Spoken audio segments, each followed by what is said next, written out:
Okay guys, welcome to another class for calculus. Today we are basically going to be talking about implicit differentiation and probably higher order derivatives. And so today it's actually 30th April.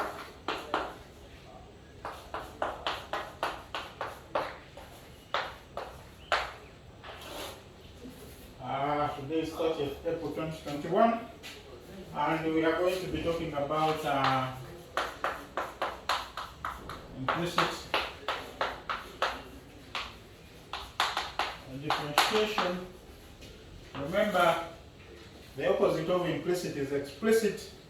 So if you have an expression and you cannot explicitly get out y, then we say y implicitly depends on x, and therefore we differentiate implicitly in what we call implicit differentiation. We say that a function, for example, we say that a function y of x is said to be defined. Is said to be defined implicitly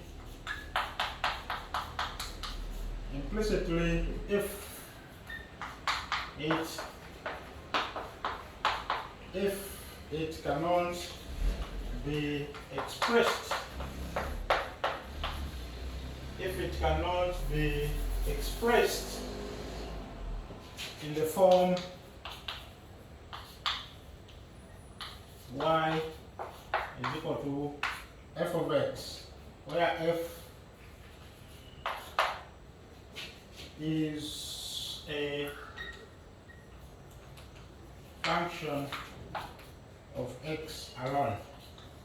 So if you cannot write y on this form, then we say y implicitly depends on x.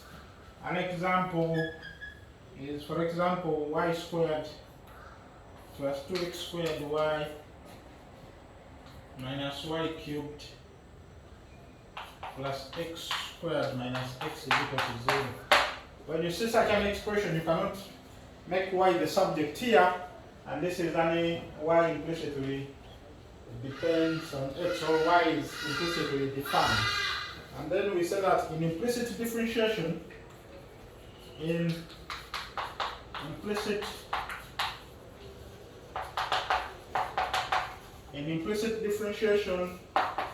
the idea is to differentiate. The idea is to differentiate both sides of the expression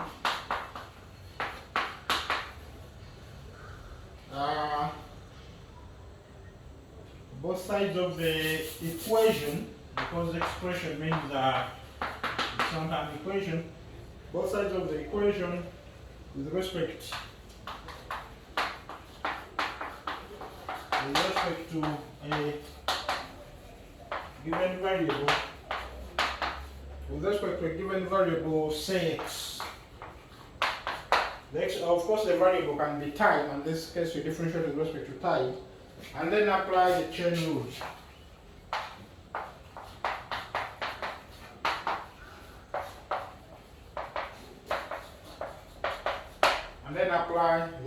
Maybe I can do an example for you guys to see this.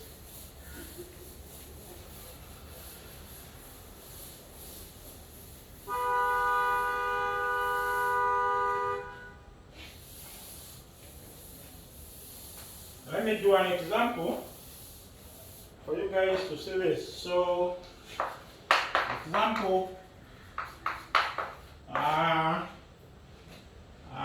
for example, you can say find the slope of the line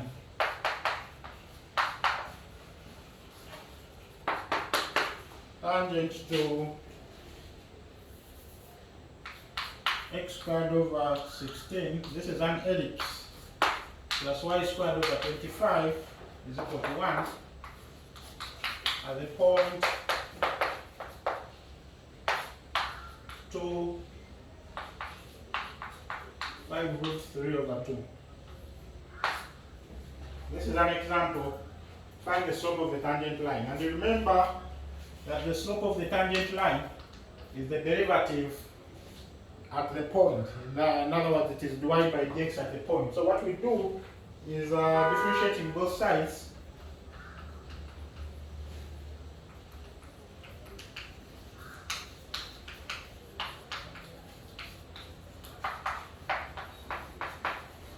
With respect to x.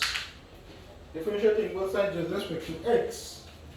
We have, this is going to be 2x over 16 plus, when you differentiate this is 2y over 25, but since we are differentiating with respect to x, you say times dy by dx, because whenever you differentiate to y, you also need to add on the dy by dx, because y is a function of x. When you differentiate the right hand side with respect to x, you get 0, and therefore this implies that dy by dx, this is 1 over 8, and then you will have it is, this is going to be a negative x over 16 times 25 over 2y. And in this case, you will have a minus 25x out of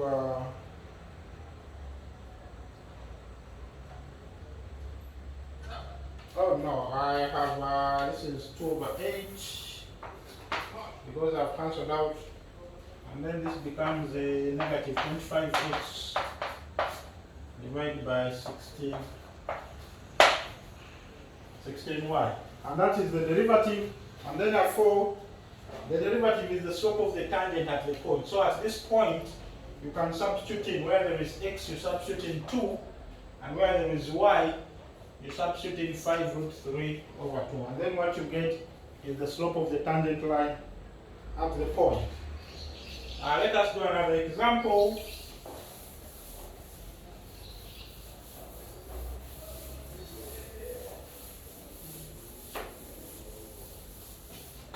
Let us do another example. We can say that derive dy by dx for the equation. For the equation, sine of xy is equal to x squared cosine of y. If we derive, and then what we do is that we differentiate both sides. In other words, we say that d by dx of sine of xy is equal to d by dx x squared cosine of y. That's basically what we do. And therefore here, remember this is going to be the chain rule. This is a derivative of sine u, where u is xy. And therefore you get cos u times the derivative of what's inside the bracket. So this is going to be cosine of xy times the derivative of what's inside this, and then is equal to, here, keep this constant, differentiate this, keep this constant, differentiate this. So you will have a 2x cosine of y plus, when you keep this constant, you will have x squared, differentiate cos, you get a negative sine y times the derivative of y, which is dy by dx. That's basically what happens. And therefore we can also differentiate this, and therefore we say that you have the cosine of xy times, this is going to be, keep this constant, differentiate this, keep this constant, differentiate this. When you differentiate x with respect to x, you get 1. So y plus, this is going to be x times dy by dx is equal to 2x cosine of y minus x squared sine y dy by dx. That is basically what you have, and therefore you can make dy by dx the subject.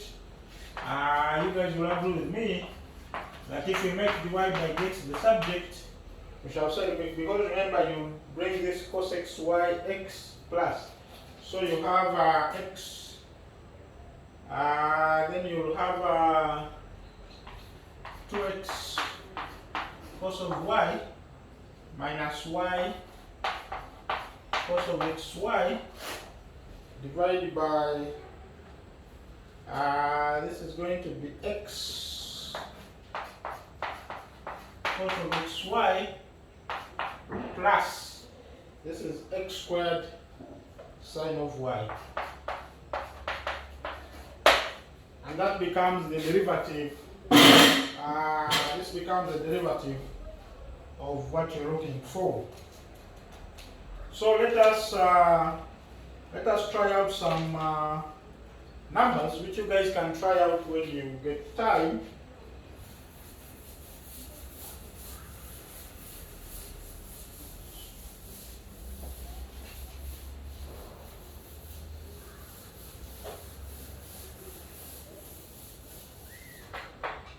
When you get time, so you can try out this. Question 1 is find f prime of x. For part A, you have f of x is equal to root of x plus 1 over root of x. Of course, these are not implicit, but these are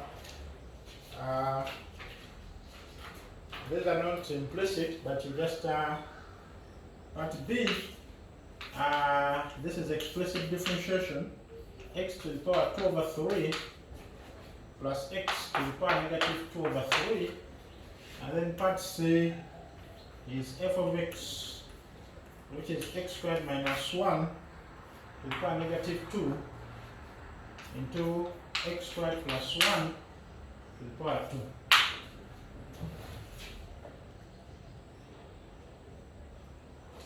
And then question 2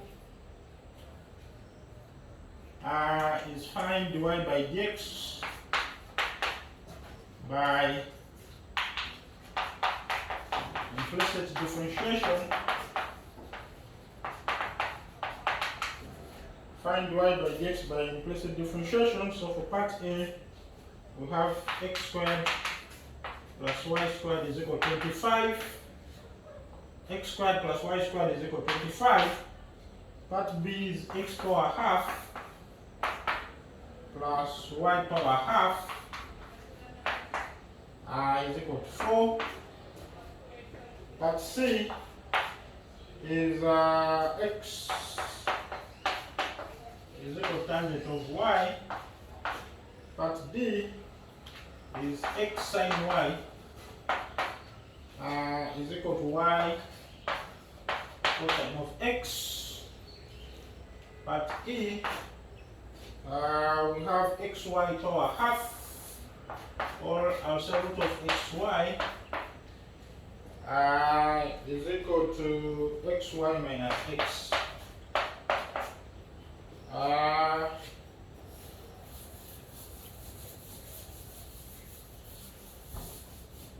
You can try those, and then part F, for example, you can also try x cubed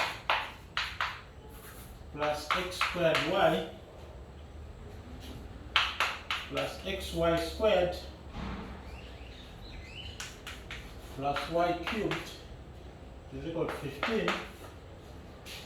And then finally G is the square root of x plus y is equal to xy minus y. So you can try out some of these, and then finally question 3 says that find an equation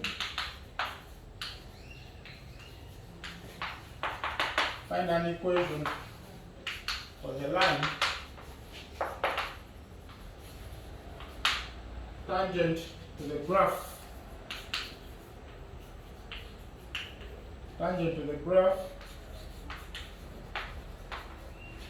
determined by the given equation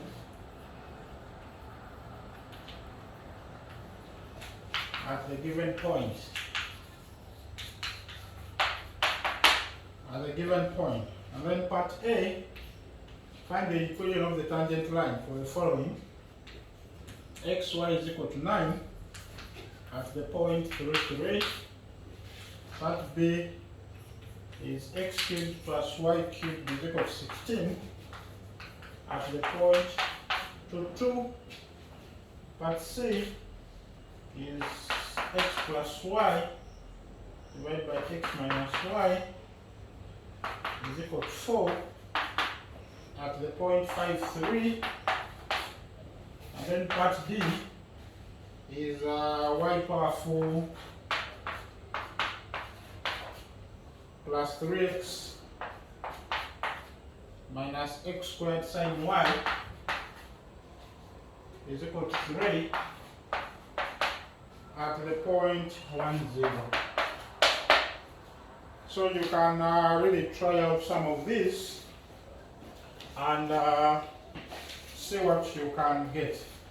So let us briefly talk about higher order derivatives.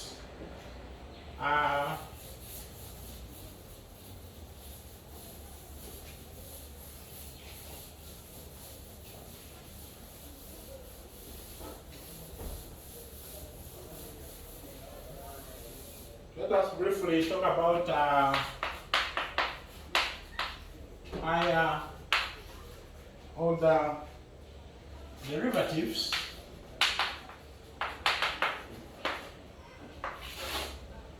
Second derivative, third derivative, fourth derivative, nth derivative, where n is a positive integer.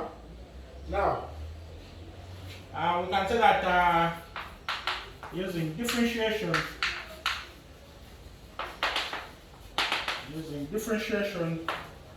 we have obtained f prime of x from a function f of x. And now we can say if the process of differentiation is now applied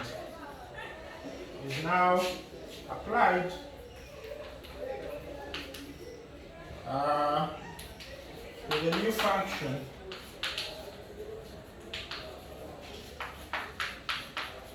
f prime of x, we get another function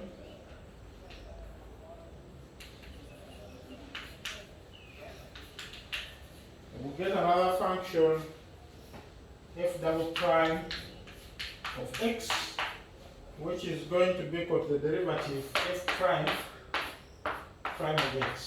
We differentiate that. Of course, this is only possible assuming that the first derivative is differentiable. Because remember, if the first derivative is not differentiable, you cannot get the second derivative. The way if a function is not differentiable, you cannot differentiate it.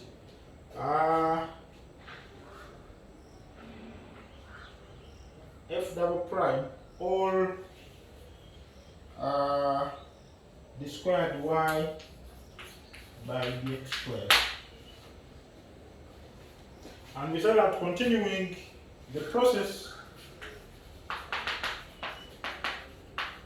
continuing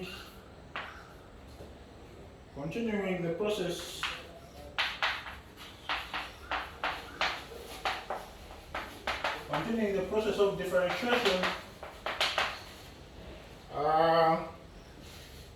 on f double prime, we'll get the third derivative.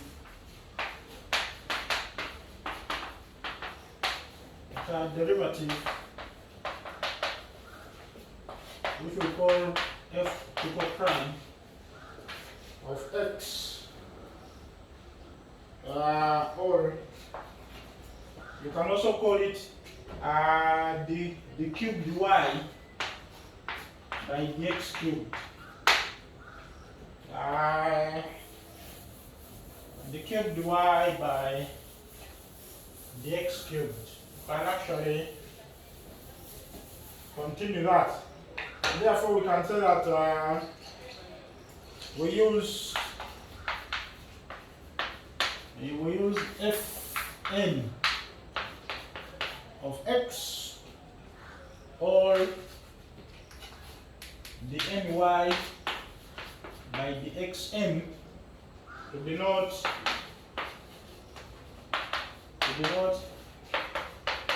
the nth derivative.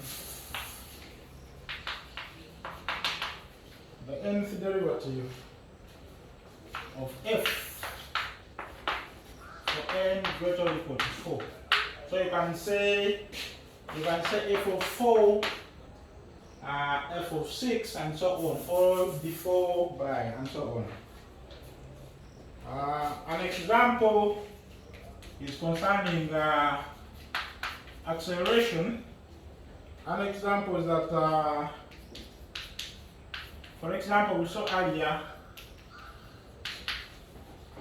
that the velocity of a body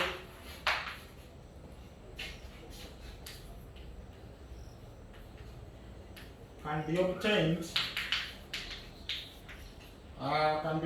by differentiating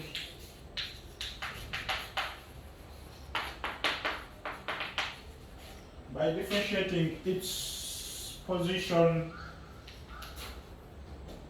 function, or the displacement function,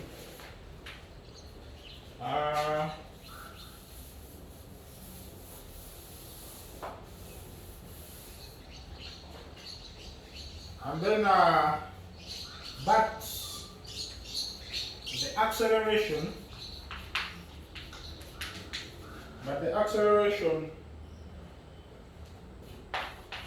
of a body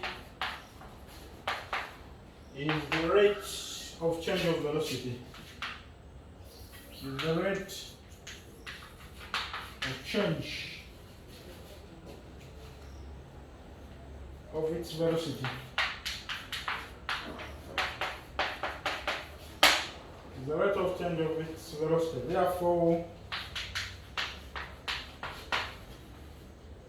Therefore, the acceleration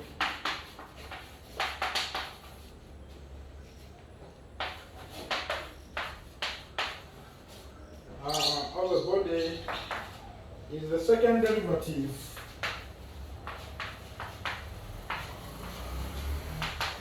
It's the first derivative of velocity, but it is the second derivative of its position function.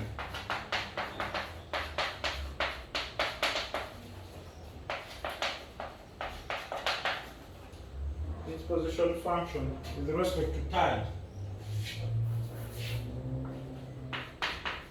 With respect to time. With respect to time. So, you guys can try out these questions. When you get time, try out these practice questions.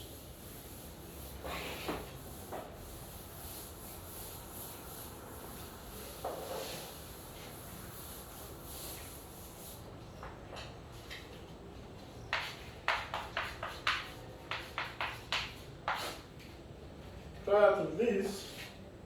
Question 1 is, for example, find f double prime of x, where part A we have f of x is x power 5 minus 3 over x squared. At B, fx 1 out of 1 plus x. At C, f of x is equal to 1 minus sine x divided by cosine of x. And then part B is f of x is equal to x plus b divided by cx plus b, where a, b, c, d are some real numbers.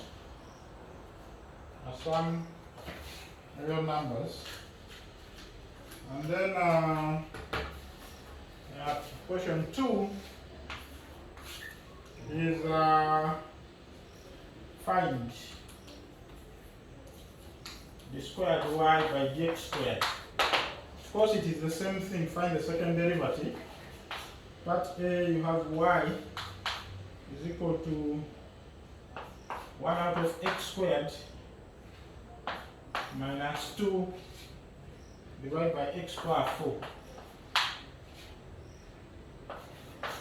Part B,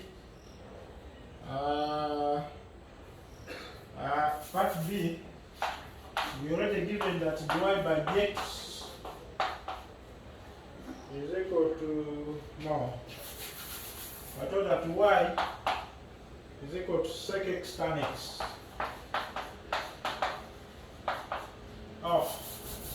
Y is equal to sec x.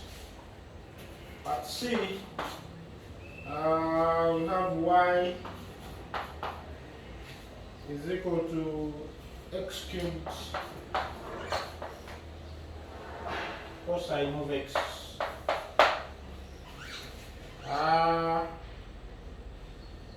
Part D,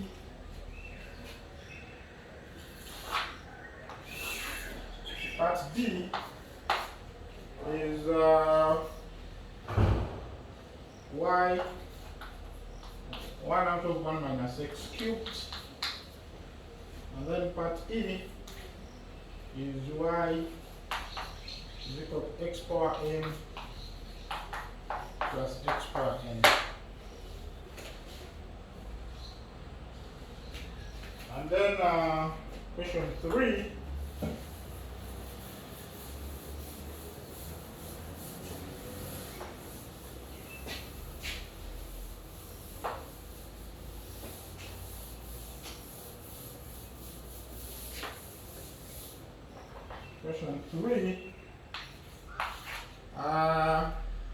says that explain why a polynomial p of x, which is equal to an x power n plus a1x plus n naught has derivatives of all orders. In bracket, that's so y p of x is infinitely differentiable. And think about that. Question 4, we said that a particle moves along a straight line.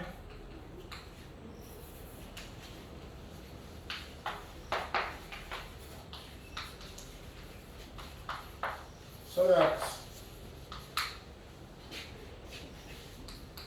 its position at time t seconds is s of t, which is equal to t power 4 minus 8t squared plus 2. And part A is what is the velocity at time t. Part B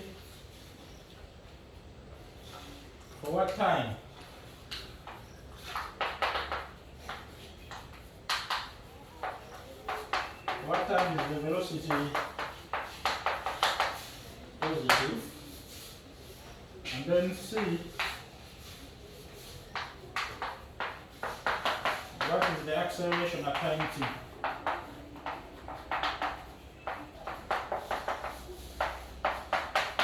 At time t, and part D is when is the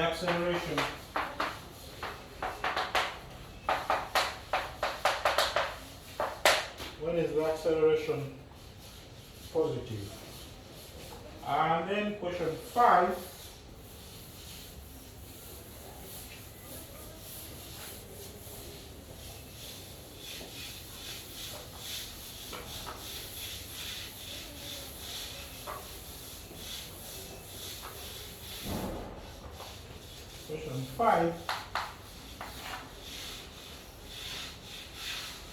is mass at the end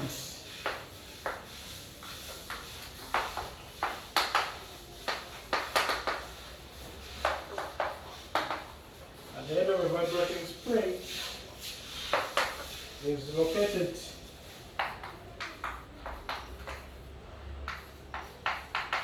St is equal to 10 plus 5 cosine of t centimeters from the fixed end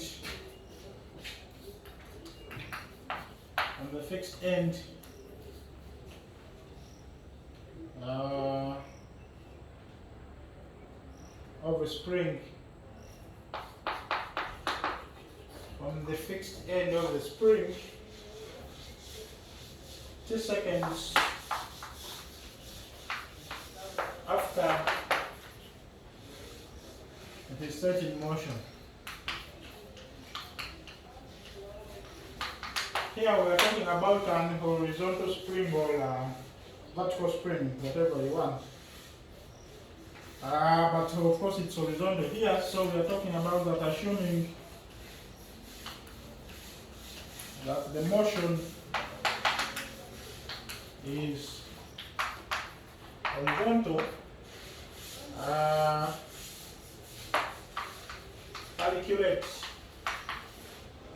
Calculate its velocity v of t and acceleration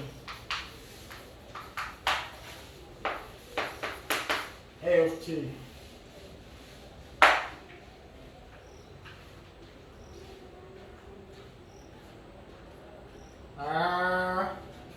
The plotting you can try, and they say that on one graph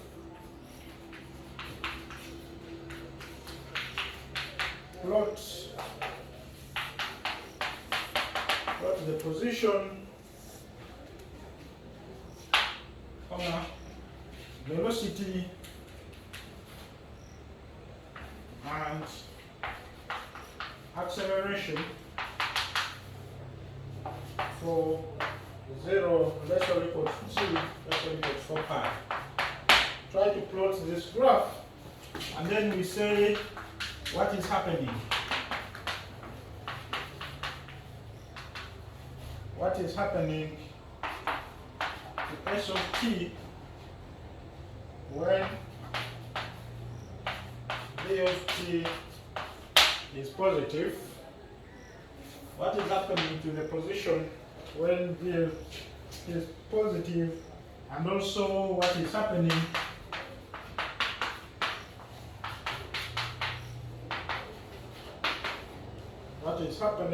to V of t when A of t is also positive.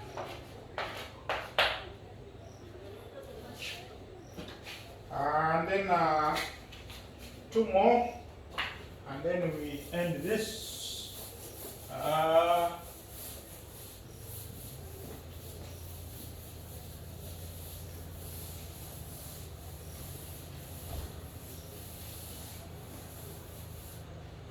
Question 6. which you can try is calculate a f200 of x, the 200th derivative when f of x is going to be x squared plus 1 to the power 50.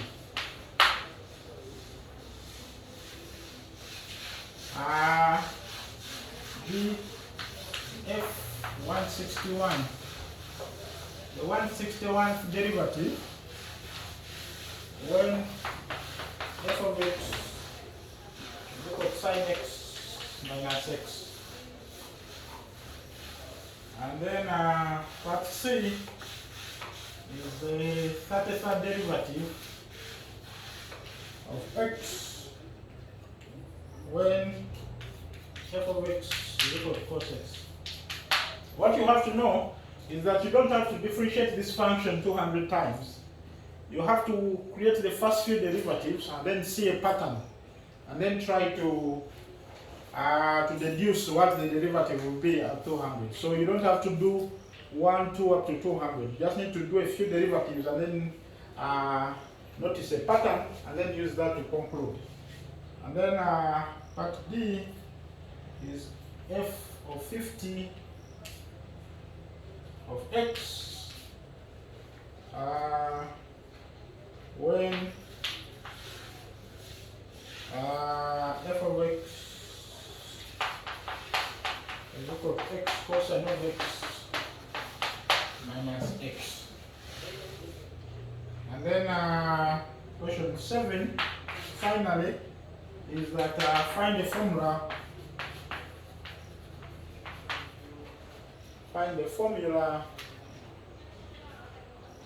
for the n y by dx n if y is going to be 1 plus x power negative 1. It's the same case here. Find the formula for the nth derivative of this function and then use that to actually compute this. So we shall stop there for now, and then next time we shall talk about minima and maxima, or minimum and maximum values.